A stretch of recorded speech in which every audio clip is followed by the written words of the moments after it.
দেশ থেকে চিরতরে দুর্নীতি দূর করার উপায় কি? আমাদের সাধারণ মানুষের মনে মস্তিষ্কে এখনো দেশের এই পরিস্থিতি এবং এগুলোর কারণে দেশ নিয়ে মানুষ অনেক বেশি সিস্টেমে পরিণত হয়েছে।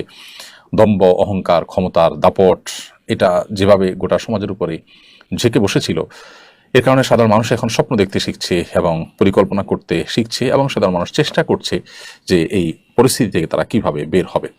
তো এটি একটি আনন্দের বিষয়, এটি একটি সান্ত্বনা বিষয় সন্দেহাতীতভাবে আমাদের জন্য। সেই জায়গা থেকে এ ধরনের প্রশ্ন অনেক বেশি আসছে। যাই হোক, দেশ থেকে চিরতর দুর্নীতি দূর করবার জন্য আসলে এককভাবে 1 মিনিটের কোনো কথায় ক্ষেত্রে দেখা যাবে যে অনেকাংশেই কিন্তু দুর্নীতি দূর হয়ে যাবে। দেশের প্রথিতযশা ওলামা একরাম বা প্রথম সারির আলেমদের অনেকে গ্রেপ্তার হয়েছেন, নানা হয়রানির শিকার হয়েছেন, নানা মামলা মোকদ্দমা তাদের বিরুদ্ধে করা হয়েছে, কিন্তু আর্থিক কেলেঙ্কারি তাদের কিন্তু বিরুদ্ধে কোনো কি আজও পর্যন্ত কেউ প্রমাণ করতে পারেনি। বিচ্ছিন্ন ঘটনা তো থাকেই ছোটোখাটো ক্ষেত্রে, কিন্তু আমি টপ লেভেল ওলামা একরাম বা প্রমিনেন্ট ওলামা একরামের মধ্যে এই ধরনের কোনো অনাচার সচরাচর হতে দেখা যায় না, সে বিষয়টি বলেছে। এই জন্য দেশ থেকে দুর্নীতি দূর করবার জন্য সাধারণ মানুষকে মোটিভেশন দেওয়া, কঠোর আইন, দুর্নীতির বিরুদ্ধে কঠোর আইন প্রণয়ন করে সেটার প্রয়োগ করা এবং জিরো টলারেন্সে চলে যাওয়া, আইনের শাসনকে পরিপূর্ণ প্রতিষ্ঠা করা, এখানে কোনো চেহারা না দেখা, এই বিষয়গুলো খুব গুরুত্বপূর্ণ। সেই সাথে ওলামা একরামকে এই কাজের সাথে সমাজের মূলধারার সাথে যদি ইনভলভ করা হয়, আমার উপর বিশ্বাস যে সেটি অনেক বেশি কাজে আসবে ইনশাআল্লাহ তাআলা।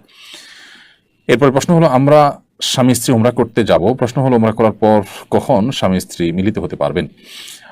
স্বামী স্ত্রী উমরা করতে গেলে সেক্ষেত্রে উমরার যে মূল কার্যক্রম আছে, এহরামের কাপড় পরিধান করার পর, তওয়াফ শেষ করার পর, সাই শেষ করার পর উভয়ে মাথা মুন্ডন বা মাথা চুল ছোট করার যে বিধান আছে, মেয়েরা ছোট করা, পুরুষরা মাথা মুন্ডন করা, সেটি শেষ করার পর তারা হালাল। এরপর তারা শারীরিক সম্পর্ক করতে পারবেন। তার আগ পর্যন্ত শারীরিক সম্পর্ক করা তাদের জন্য জায়েজ নাই। হজের ক্ষেত্রে একই কথাই অলমোস্ট প্রযোজ্য, যে যতক্ষণ পর্যন্ত এহরামরত আছেন সমস্ত কার্যক্রম শেষ না হচ্ছে, বিশেষ করে হজের মূল কার্যক্রম 8 তারিখে যে শুরু হয়, সেই তখন থেকে নিয়ে 10 তারিখে এসে হজের যে কার্যক্রমের অংশ হিসাবে জামারাতে পাথর নিক্ষেপ করা, সেটি, তারপর জামারাতে পাথর নিক্ষেপের পর কোরবানি করার পর মাথা মুন্ডন করা, তারপরে তওয়াফ সাই করা, এরপর স্বামী স্ত্রীর মধ্যকার সম্পর্ক, শারীরিক সম্পর্ক করা হালাল হয়ে যায়। অতএব এই সময়ের মধ্যে যদি শারীরিক সম্পর্ক করেন, তাহলে সেক্ষেত্রে তারা আমি হারাম রিলেশনে লিপ্ত ছিলাম, এখন হারাম রিলেশন থেকে বেরিয়ে এসেছি, আমি এখন আল্লাহর কাছে মাপ চাই, কিভাবে দোয়া করলে আল্লাহ তাআলা আমাকে মাফ করবেন? ভাই তুহিন ইসলাম, আপনাকে সাধুবাদ জানাই, আপনি হারাম এবং অবৈধ পথ থেকে ফিরে এসেছেন। এটির জন্য সৎসাহসের প্রয়োজন হয়। আজকালকার বেশিরভাগ তরুণী দেখা যায় যে নানাভাবে এই ধরনের হারাম সম্পর্কে জড়িয়ে আছেন।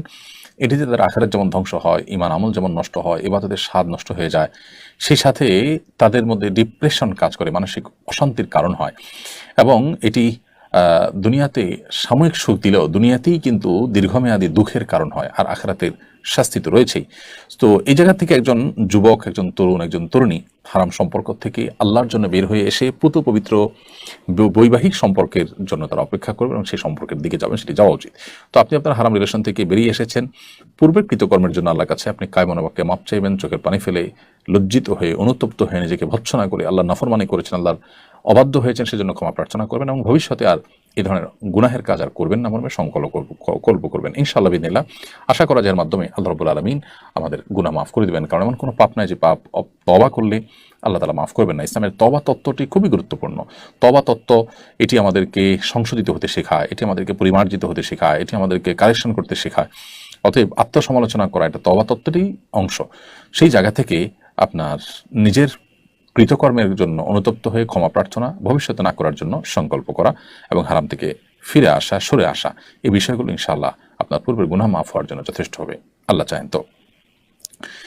ইসলামে দায়ের গুরুত্ব কেমন? বিপদ থেকে বাঁচার জন্য দায় চেষে ফেলা যাবে কিনা? ইসলামে দায়ের গুরুত্ব অপরিসীম। এটিকে ওয়াজিব বলেছেন ফুকাহা একরাম, মেজরিটি ফুকাহা একরামই ওয়াজিব বলেছেন যে ইসলামে একজন পুরুষ, তার জন্য দাড়ি লম্বা করা ওয়াজিব। এক মুষ্টির নিচে দাড়ি কাটা প্রায় সব উলামা একরামের মতই নাজায়েজ এবং গুনাহের কথা ওয়াজিব তরক করা। কোনো মানুষ যদি কোনো বিশেষ বিপদে পড়েন, সে অবস্থায় তিনি মৃত্যুর মুখোমুখি হওয়ার আশঙ্কা থাকে কিংবা দুরারোগ্য ব্যাধিতে তার কষ্টে নিপতিত হওয়ার আশঙ্কা থাকে, তাহলে তিনি এটি করতে পারেন। যেমন এমন হলো যে অ্যাক্সিডেন্টের কারণে সেলাই করতে হবে, তাহলে ওই জায়গার দাড়িগুলো চাঁচতে হবে, বা বড় কোনো দুর্ঘটনা হলো বা এমন কোনো অসুস্থ হলো যে দাড়ি তার রাখা যাচ্ছে না, দায় রাখতে গেলে তার ট্রিটমেন্ট হবে না, দুরারোগ্য ব্যাধিতে তিনি অনেক কষ্ট পাবেন অথবা মৃত্যুর মুখে পতিত হবেন, এই পর্যায়ে চলে গেলে তখন তিনি দাঁড়িয়ে চেঁচে ফেলতেন বা ছোট করে ফেলতে পারেন।